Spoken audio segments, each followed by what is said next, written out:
Uh, yeah, nut job probably.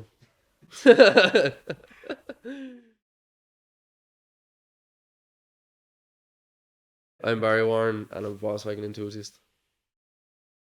What got me into cars was my father was always into them. My sister always had Civics and stuff. My first car was a 206 Peugeot van. Then I started rebuilding cars since I was 17. Nearly when I was 19, I started building show cars to go around Ireland. Then my early 20s, I started getting really into it and I started going to UK shows, European shows. We built cars and drove them all the way to Austria to a show, all the way back, stripped them apart and sold them. My last Mark 7 got a third best build in Europe, which was great. To do show cars, it was just to see something that I had in my head. Could I make it into reality? Yeah, it takes a lot of money, but the outcome is worth it. I suppose when I was younger and my father used to bring me to shows and stuff, and you were looking at this car and it's like, Jesus Christ. And now I'm bringing a car that I built to a show, and you see a younger kid there, and they're drooling over it. It's like, fuck me, that was me, like, you know. Over the last 2 years, I started really getting into vintage cars. I was always into Volkswagens. I used to be into Hondas.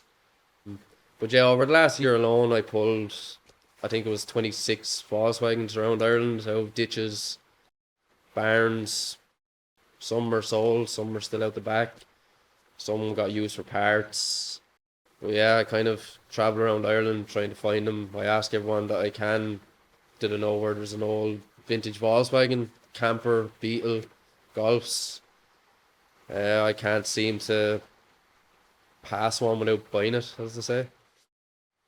People say I have an addiction. I think it's more of a disease than anything. Look, I kind of like buying them and doing them up and stuff, and it kind of got out of hand a little bit. But yeah, it's fun. A drug addiction would have been cheaper, like.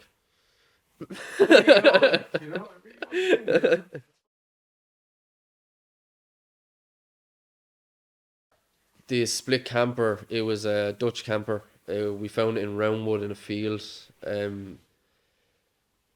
About 30 years ago, a family were over traveling in Ireland in it, and it broke down outside of a farm. And they asked the farmer could they push it into the yard, and they'll be back for it. And the farmer said no problem.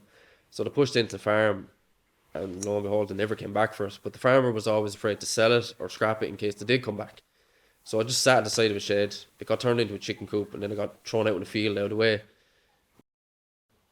But it's a Dutch built bus. It's a rare one because it only has some features not actually in any other bus, only Dutch built buses.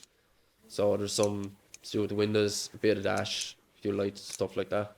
So it was a rare one.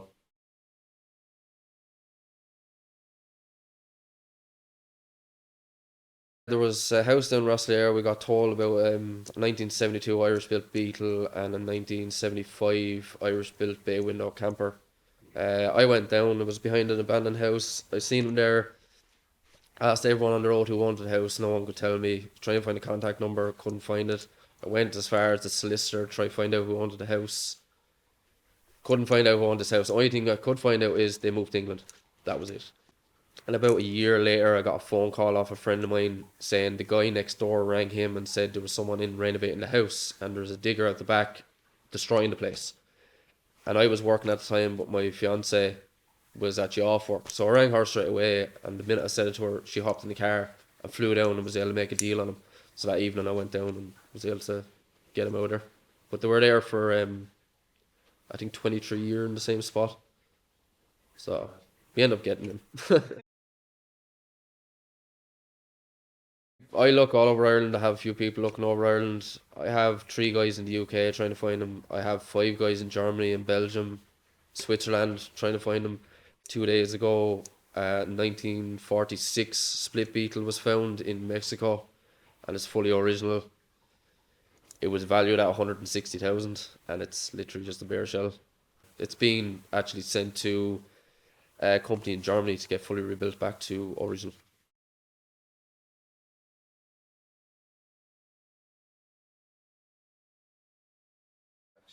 That's the one we know about of the Zwitter, the split, the right hand drive ones. We've never came across one for sale or know of a right hand drive one anywhere. There's one in a private collection just outside London. There's the one I have here, and there's one in the Wolfworks factory. It was 16,500 sterling from a collector in Belfast. Done, it'll be worth about 100,000.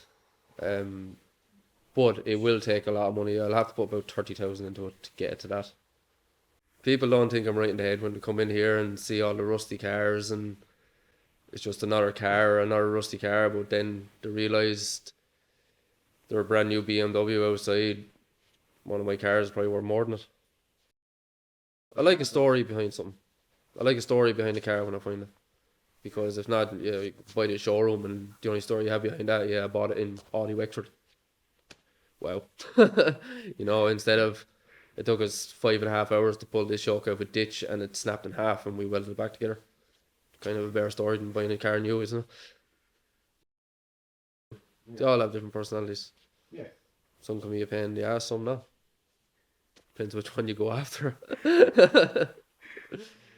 I don't know. I like collecting them. I like finding them. I like pulling them out of places.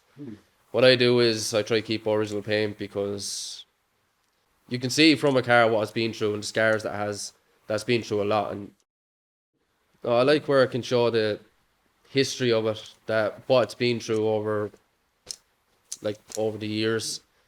Dings, bumps. It kind of gives a character to it more than anything.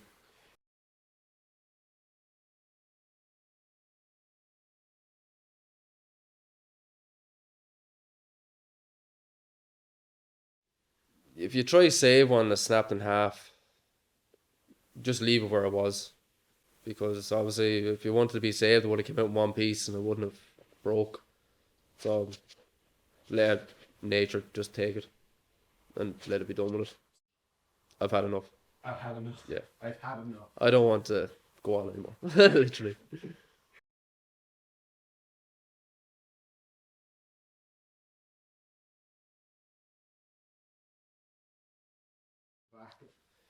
Yeah, the graveyard is it's the ones that are going to be done. Some are really too badly to be done. Yeah. We keep them out there in case we come across that we're missing a part. We might need a cut off one for maybe a part of the bottom of a door, bottom of a wing. We might need something. But there's I don't know, three Beetles, a split window camper, a variant, a B2 Passat.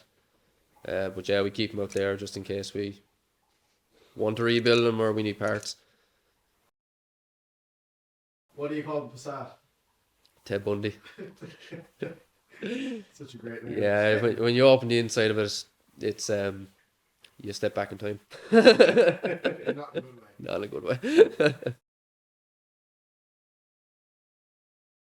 The way I look at it is I go after Irish built Volkswagens because I want to keep basically the history of Volkswagens when the main Volkswagen factory was up in Naas Road. I want to keep that going in Ireland because a lot of people just scrap them.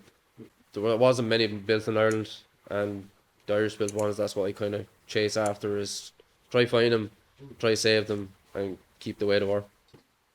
They started the Volkswagen factory back in 1951, I'm pretty sure, and it closed in 1978, if that's right. It was up in the Naas Road in Dublin, was the main Volkswagen factory for Ireland. They used to ship all the parts over in massive big boxes. And basically, they were right-hand drives. Right-hand drives obviously were only made for Ireland and the UK back then. So, but there was only a handful of Irish ones made. And if you ever come across an old Beetle or anything and see, oh, is it an Irish one? If you check the glass, there should be a shamrock stamped in the glass, and that's how you know if it's an Irish one or not. It's nice coming into a shed and looking at it and say, that's the only thing in the world like that. The 1956 is partially burnt. What about it? It's what's been through. It tells a story. Like my 1956, the 90 to 95% parts that I got are fully original. I went as far as Japan to get parts sent over because they're original parts. I don't like using spurious parts. I like to use fully original where I can. Yes, the backs of lights and all, I'd rather use a new wiring loom because Beetles were notorious for going on fire. So I'd rather have a new wiring loom in it and stuff like that. I wouldn't mind. But yeah, after that,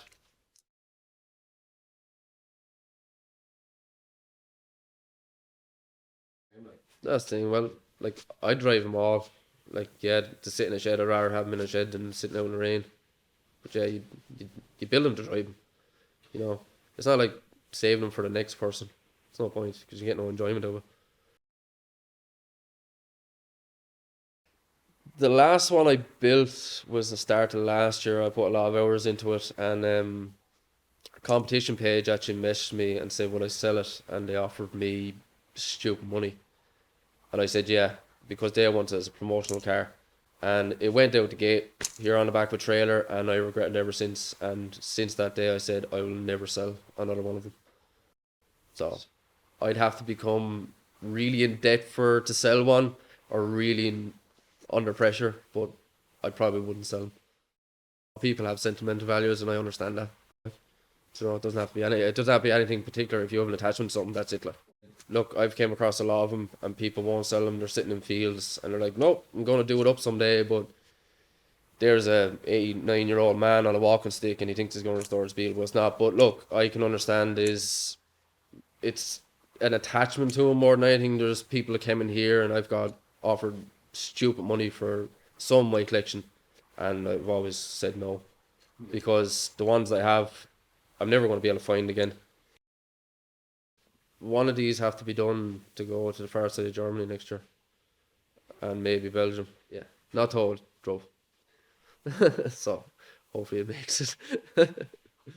As any Volkswagen lad that I know has a Beetle or a camper or anything, every time they take it out of the garage, they always have it in their head, right? I'm gonna go 20 mile down the road, this thing's gonna break down. You always know you're gonna break down because look, it's an old car, it's gonna break down. If you get one that doesn't break down, fair play. Look, the breakdown, all you need is a flathead screwdriver and a grips, and 90% of the time you can fix it.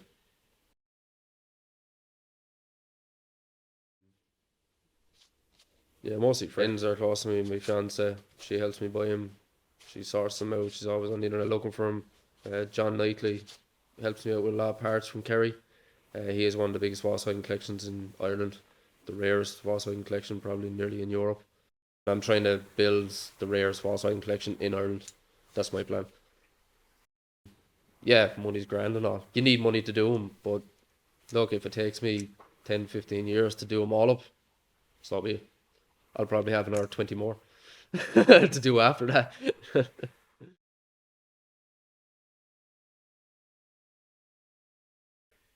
Appreciate your time. Thank you so much. It's been cool. No, matters.